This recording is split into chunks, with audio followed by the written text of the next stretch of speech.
Well, good morning. I'm going to start the camera to shooting this morning. My friend John over here at Turf Warehouse. John asked me the other day, he says, Jeff, can you do me a favor? Can you take and maybe do a little video about how you built using his products the foundation or all the artificial grass areas that you see here. And last year, John and I had a conversation about that. Now, John is the vice president of sales and marketing of a company called Turf Warehouse. Okay, and I'll put a picture of this business card along with the video, I hope, or at least the links to it.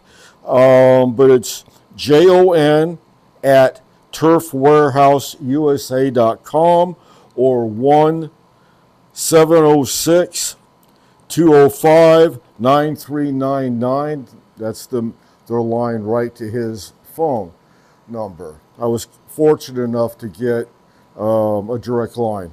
But anyways, last year, the story is last year, I took and I wanted to build a actual golf simulator, and pretty in-depth one for my wife and I. And as it happens out, I have a few friends that enjoy golfing as well. So in the wintertime, here in Harrisburg, it was really cold. We had a really cold winter. And I wanted someplace to golf, keep in touch. My wife said, yeah, that'd be great too, because that's how we met almost, 20 years ago. Anyways, so I called John up and says, John, I need some turf. I need this by this by this. And we started exchanging some ideas, and we came up with what you see here. And what this is 14 foot square. What I did was I purchased the center section, which is right here, in, what was it, oh Lord have mercy. It was 12 foot by 6 foot sections, two of them, because the enclosure was bought off Amazon. It's a Go Sports golf enclosure. It was cheap, like $1,300, $1,200. And it basically snapped together, easy to put up, very well self-contained, had all the foam around the sides, came with the screen, which was adequate, is adequate for my needs. It's growing as it goes, but I needed a foundation for balls to take and gather on it. So, and you can see this super tee that I have here is very deadening. It makes a pretty good putting surface. I would recommend probably their putting version of it, but I wanted the super tee because I wanted it to be dead. John originally sent me up a whole bunch of samples to try out, and that was mighty kind of him, but to try out. And I did, and I came up with this. I bought two 6 foot wide, 12 foot long sections. Then I took and I bought this type of rough to put around it. And this is a really nice, as you can see, it's very thick and very, I don't know if you can actually see this or not, but it's very thick. And that was one of the sections. The other one was this, not as thick, a little more thin. And then I glued, or I shouldn't say glued, taped everything with 12-inch wide AstroTurf tape. You can pick it up Home Depot. I believe John may sell some there as well, but I simply ordered this off of Amazon in advance. But the 12 inches key to give at least 6 inches or more to each side to hold things in place. I simply folded it in half, attached the glue, attached half of it. Then I did the other half, and when I went like this, it was almost seamless. And that's what the edges are around it. So it came out exactly 12 inches, and then I took and I taped them to the main. So I created the main first, the main section. And that was simply a matter of laying it upside down, putting the tape on there, and the seam is almost invisible now. Now that things have worked together a bit, is so tight it's almost you can barely see it. I can see it because I got a basic idea of where it's at, but it really does a nice job of holding it together. Then while it was upside down, I went ahead and attached the fringes, or the fringe parts, and I think that was a really nice class act. But anyways, it's right here.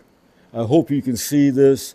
And then I elevated it up using basically just some wood to elevate it up, so the balls, if I hit a scalded ball, it's not going to go underneath the partition. It's going to hit the screen and come back down this way.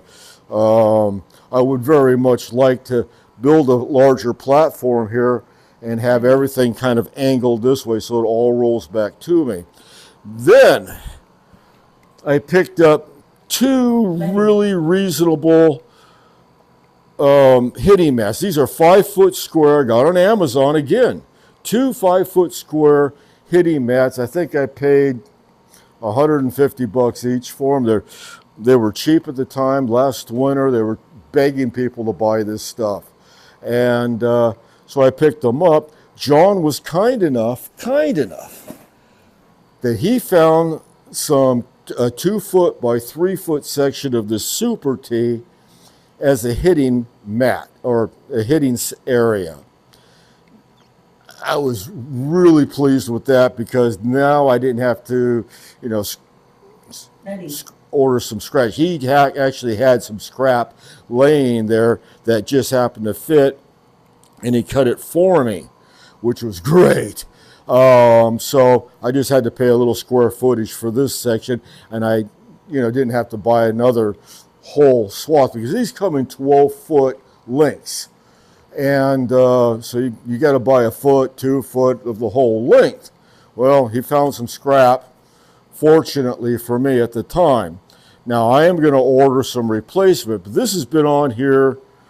This section, I simply cut out a 2 foot section and inserted this Super T material into here. Now this will take a standard T.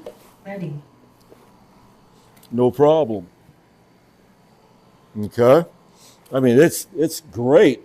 It has worn probably thousands and thousands of hits off the mat. Okay. Here, as you can see, it's still in really good shape. A countless number of hits. And it still does not beat up my shoulder at all. When I first got these, yeah, it hit things fat. It was horrible. Another Amazon purchase, excuse me, a little dizzy this morning. It is approximately 6 a.m. this morning. I'm still only on 1 cup of coffee, but I wanted to get this video knocked out. I went through different surface examples when I built this thing. Here's the multi-surface. You see it on Amazon, a ton of these. And they do work. I carry them to the range, and it works just fine. But when I'm playing in the simulator, GS Pro, I'll carry different surfaces. I haven't been able to figure out sand yet. What to do there. So if I'm in the sand, I just hit off the deeper, rougher section of this, and it's absolutely lovely. but I'll just hit off that. And that does a pretty good job of kind of mimicking, sand, as you will. Let's see, let's get a 56 here and just kind of, we can get in there a little bit this morning. I'm not really warmed up, but there. So anyways, better than I expected.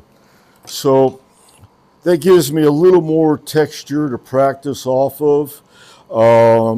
Sometimes I'll take and use a weight or those sandbags and put it back here so it doesn't, during the course of play, so it doesn't scooch forward so badly. But when I'm just practicing, it's not a big deal. But this is kind of how all this came together. Now, I have a YouTube channel, as a lot of people know, called Old Fart Golf. And this is one of the reasons I built this, was to help people my age. And I'm not a professional golfer. I'm just a regular guy. I'm 65 years of age. Just a regular guy, a regular golfer. Been hacking it for 45 plus years. And I just know what works for me. So, and that's kind of what I do. I sit there and I help, or I try to help other senior golfers at the same time I'm relearning. And I use a product called Pro TVX from Pro T United in the Netherlands. And that's the launch model because it does putting, it does chipping, it does everything that you would do on a normal golf course, and does it very, very well. As you can see, I've got one screen sitting up here. This is a 10-foot 16:9 aspect ratio, and it is being projected from a projector down here upwards onto that screen. And usually I have the lights off in here. Then we get to the main screen, which is right here, and that's being projected from this unit up here, which is a BenQ something or other 4,000 lumen laser job. And that's what's happening there. Here I've got a 32-inch computer monitor that's attached to the computer itself, the laptop. This is Lenovo RTX 5050, I believe is the video card on it. And it is running all these monitors right now. Not an external card, all of them, they're all in 4K. And it's a beast of a little unit, little laptop. I also run a cooler here. But, getting back to this, I was so impressed by the wear pattern of the Super T. And I've got, 9 months. Let's see, I built this, I want to say October, November of last year. It is now middle of July 2026. And it's still showing very little to hardly any wear. It doesn't leave a lot of green on the clubs at all. Very, very little green on the clubs. I'm not going to say that it does not leave some element, some green on the clubs. It does. It will. But it's not that bad. You take a little brush, a nylon brush, and a little bit of Windex, comes right off. Not a problem. Windex was key. A gentleman friend of mine put me on to the Windex part. I asked him, I said, how are you cleaning for your simulator room? Because he's using basically the scraps that I gave him as well, because he's sitting going, hey, I like this. I said, well, I've got a little piece you could have.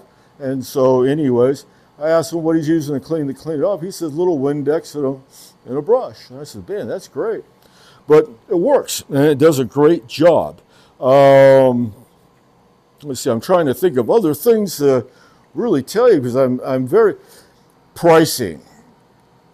When you talk to John, get pricing. Shipping. This came in, all the raw materials came in on a pallet from R&L, which is a super company, a super freight company. I love R&L or R plus L coach. I believe that's who they were. I just call them R&L. Coming from the trucking industry myself, I've always had a great respect for that company and their relay, and they're very economical to ship through. And I highly recommend, if you do purchase like this, purchase that, make sure that you get R&L shipping. I'm sure John will have a shipper to meet your needs best. It just happened that R&L was great. I had a pallet. He took the stuff off his truck onto, and to the hydraulic tailgate, lowered it to the ground, wheeled it up with a cart, put it where I wanted it, which was right next to the garage door. And then my friends helped me carry it in piece by piece, but it wasn't all that heavy. Freight was very reasonable, and John did a great job of, palletizing it, putting the plastic wrap around it so it wouldn't get loose or abused. And it all came in spectacular condition.